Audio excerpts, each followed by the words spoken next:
박용진 의원의 특종이죠. 예. 4조 5천억대 이건희 삼성 회장의 차명재산에 대해서 과세가 제대로 이루어지지 않았다. 지난주에 문제 제기하셨고. 네네. 지금 금융위에서 이제 여기에 대해서 과거의 입장과는 좀 입장을 바꿔서. 네. 세금 내도록 하겠다. 이렇게 입장을 바뀌었죠. 예. 아무리 급해도 인사는 하게 해주셔야죠. 아, 그러시군요. 예, 저 국회의원 박용진입니다. 안녕하세요. 네. 그렇군요. 인사를 지금 했어야 돼요. 어제 16일 날 첫 국감 때 금융위원회 입장은, 내 돈이라도 남의 이름으로 넣어놔도 상관없다. 그렇죠. 그러니까 차명 계좌도 실명 재산이다. 저는 이게 이해가 안 가거든요. 그러니까 상식 밖에 얘기를 하니까. 그대로 얘기해 드리면 금융실명제 이후 93년입니다. 이후에 개설된 계좌에서 도명, 차명, 남의 이름이든 그렇죠, 다른 사람 그렇죠. 또 혹은 남이 모르는 채 또 훔쳐서 거기다가 돈을 넣은 그런 경우도 있었으니까요. 김영철 변호사 같은 경우. 다 실명 계좌다.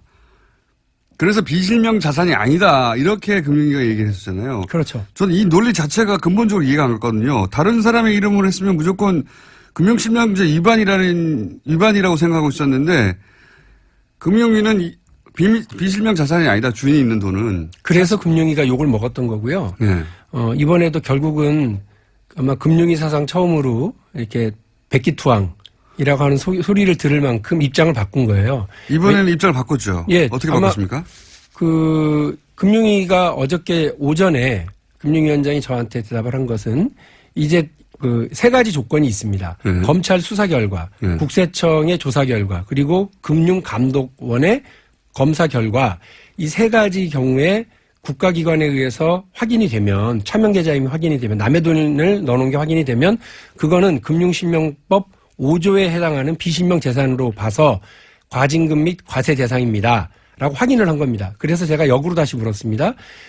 삼성 특검에 의해서 이건희의 계좌 1199개는 모두 다 차명 계좌인 게 확인된 거죠. 그렇습니다. 그러면 아까 얘기한 그 부분이 맞죠? 얘기를 해서 이건희 차명 계좌 역시 금융실명법 5조에 해당한다라고 확인을 해준 거고 과세 대상의 길을 열어놓은 거죠. 우선 첫 번째로 해내신 일은 박용진 의원님이 해내신 일이기 때문에 이거는 박수를 받아야 되는데 과징금 대상으로 만들어 온 거죠. 그렇습니다. 네. 이전에는 과징금 대상이 아니라고 16일 날까지 버티고 버텼는데 이제는 그게 무너진 거죠.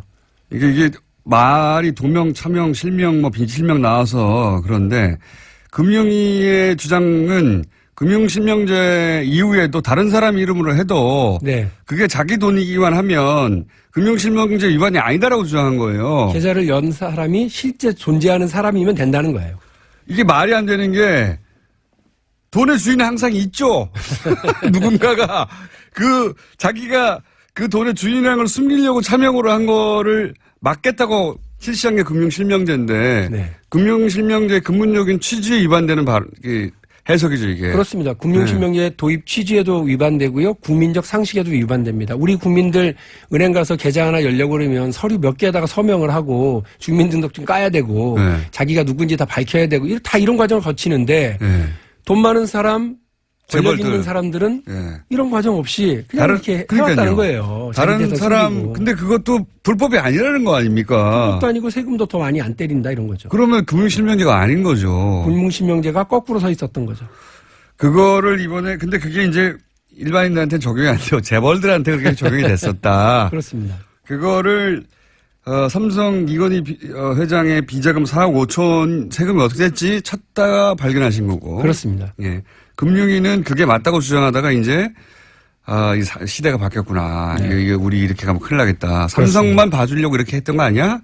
라고 하는 지적에 이제 손을 든 거고. 그렇습니다. 예. 그래서 그거 비실명 재산 맞습니다라고 인정한 거죠. 네, 그렇습니다. 그래서 이제 과세 대상의 길을 열었죠. 과세 대상. 근데 이제 문제는 이런 지적도 합니다. 과세 대상이 되긴 했는데 과세만 해가지고는 뭐 1,000억대밖에 안 되지 않냐. 네. 지난 시간에는 과징금까지 합치면 뭐 조 단위가 나올 거라고 말씀하셨는데 너무 싸지 않냐. 이거 세금 조금 내는 길로 가긴 했는데 과징금으로 가는 방법 없어져서 오히려 더 뭐랄까 충분히 단죄하지 못한 거 아니냐. 그 법에 그렇게 정해져 있다라고 하는 걸 전제로 일단 말씀드려요. 그러니까 93년도 김영삼 대통령이 저녁 8시에 느닷없이 금융실명제를 발표하는 걸 기준으로 해서 엄청 박수 받았죠. 네, 그 이전에 만들어 놓은 계좌는 과징금 및 과세 대상. 그 이후에 만들어 놓은 것은 과징금 대상은 아닌 과세 대상. 이렇게 분류가 되어 있습니다. 그런데 실제 오전에 너무 많은 관심과 주목을 받는 바람에 오전에 드디어 이건희 차명계좌에 대한 과세길이 열렸다. 이 뉴스에 집중하는 바람에 국감에서요? 예. 어제 오후에 제가 했던 중요한 발언을 아무도 기사화를 안 했어요. 그래서 알려지지 않았나요? 예. 그래서 제가 지금 말씀을 드리면 오후 국감의 질의에서 숨겨놨던 비장의 무기. 자, 금융위는 뭐라고 그러느냐면 1199개 이건희 차명 계좌 중에 20개는 93년 이전에 만들었다. 잠깐만요. 이게 이제 법이 93년 이전의 것만 과징금을 내게 돼 있어요. 네, 그렇습니다. 법 자체가 그래요. 이거는. 예. 그러니까 93년 이후에 만들어진 이런 차명은 그러니까 거기서 추가 발생한 세금만 내게 돼 있는 거거든요. 네. 세율을 높게 해가지고 90%까지. 그렇습니다. 그래서 거기서 이득이 발생하면 90%는 가져가겠다. 네. 이런 건데 지금 과징금은 50%를 가져갑니다. 원금의 50%를. 예. 네. 그러니까 과징금은 그 추가적으로 발생한 수익의 일부를 가져가는 게 세금이라면 과징금은 그냥 원래 있던 돈 반 가져가는 거예요. 그렇습니다. 그러니까 이게 훨씬 크단 말이죠. 그런데 과징금 대상이 지금 아니면 4조면 2조를 과징금으로 가져갈 수도 있는 건데 제가 이제 이 문제는 어떻게 되냐 이거죠. 처음 여기 나왔을 때도 그 말씀을 드렸어요. 20개만 과징금 대상이고 93년 이전에 만들었고 지금 현재 계좌 중에는 93년 이전에 만들어진 게 20개밖에 없다. 네. 그리고 그 나머지는 그래서 과징금 대상이 아니다. 그 얘기를 듣고 깜짝 놀랐어요. 대한민국에서 누구도 그걸 몰랐거든요. 그런데 우리가 막 조지다 보니 금융위가 그거 저 표준어입니다. 표준어입니다. 다소 저속한 표준어입니다. 이렇게 뒤를 캐다 보니 그 금융위원회에서 그동안 꽁꽁 숨겨놨던 자료를 막 우리들한테 제공을 합니다. 수긍하다 근데 보니까. 그 중에 우리 황당했던 게 아니 상속재산이라더니 87년에 돌아가신 분이 어떻게 그 93년 이후에 개설할 6년이나 지나서 그거를 줬단 말이야. 이게 무슨 말이야? 하고 황당했다는 거죠.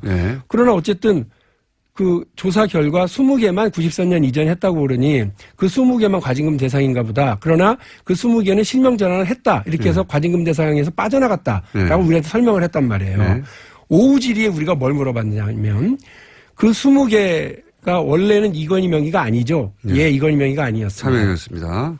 그러면 대상이고. 실명 전환을 할 때 이건희 명의로 했습니까? 그랬더니 아니요. 다른 사람 명의로 했습니다. 그럼 여전히 그러면 계좌니고. 오전에 얘기했던 차명계좌가 검찰조사에 의해서 확인된 차명계좌는 비실명재산으로 금융실명 5조에 의해서 과징금 및 과세 대상이라고 하였으니 이건희 명의로 바꾼 게 아니라 삼성의 김 과장에서 삼성의 이 과장으로 바꿨네요.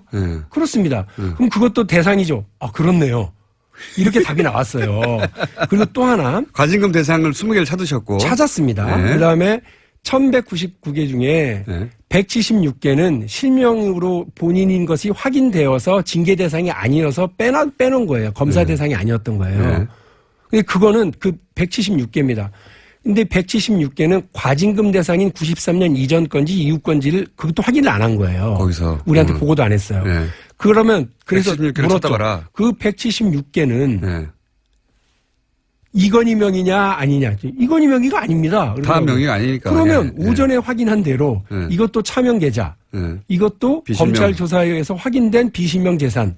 그러면 금융실명법 5조에 대해서 과징금 혹은 과세 대상. 맞죠? 이게 맞네요? 자기들도 몰랐다는 듯이 이게 맞네요. 이러더라고요. 그럼 그 확인이 된 거죠. 그러면 이제 금감원이 전수조사를 해가지고 그걸 가져오면요. 이제 시즌2, 시즌3가 열립니다. 왜냐하면 요 되게 중요한 포인트인데요. 2명이 확인이 된 바가 있습니다. 그렇대. 한 명은 김용철 변호사입니다. 제가 쭉 얘기했죠. 이분은 50억짜리. 팀장, 부사장급 정도의 팀장인데 자기 계좌에 자기도 모르게 50억이 들어가 있었더라라고 얘기를 했습니다. 내 돈 아니니까 가져가라고 그랬죠. 그때. 근데 전체 4조 5천억 원 중에 50억 세 발의 피죠. 그런데 현명관 부회장은 현명관 사장은 자기 계좌에 2천억 넘는 이건희 재산이 차명으로 들어있다. 라고 한 적이 있죠. 내 돈 아니다라고 기자회견을 한 적이 있습니다. 그런데 현명관은 그걸 88년도에 개설됐다고 얘기를 합니다. 예. 그런데 김용철은 그 돈이 자기 계좌는 93년 이후에 된 걸로 기억을 하고 있습니다. 예. 중요한 건 뭐냐면 93년 이후에 근무했으니까요. 그렇습니다. 예. 그 만일에 20개의 과징금 대상인 그 계좌에 예. 현명관 것은 하나가 있죠. 예. 나머지 한 10개 정도가 현명관하고 비슷하게 2천억씩 넣어놓은 게 있다고 한다면 예. 과징금 대상은 어마어마해지는 거죠. 2천억 현명관 10개면 2조예요. 현명관 전 사장이 네. 2천억이 있었다는 기자회견을 했었으니까 네. 그것만 따져도 1,000억이 되네요. 과징금이면. 그렇습니다. 예. 그러니까 아니죠. 그렇죠. 현명관 것만 따져도 1,000억이 되는 거죠. 그렇죠. 1,000억대가 네, 되는 네. 것이고 지금 의심하시기로는 그렇게 사장급들의 네. 소위 93년 이전에 만들어진 20여 개의 계좌 확인된 일자가 확인된 이 계좌에 그렇게 덩어리들이 크게 있지 않겠는가. 그렇습니다.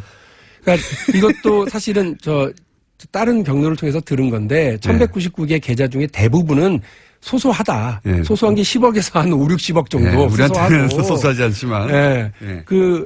한 10개에서 15개 계좌 안에 2천억 규모의 네. 덩어리들이 들어있다라더라라고 하는 거를 우리가 들었기 때문에 이번에 금감원으로부터 그 전수조사 결과를 받게 되면 말씀드린 것처럼 새로운 길이 열리는 겁니다. 시즌2가.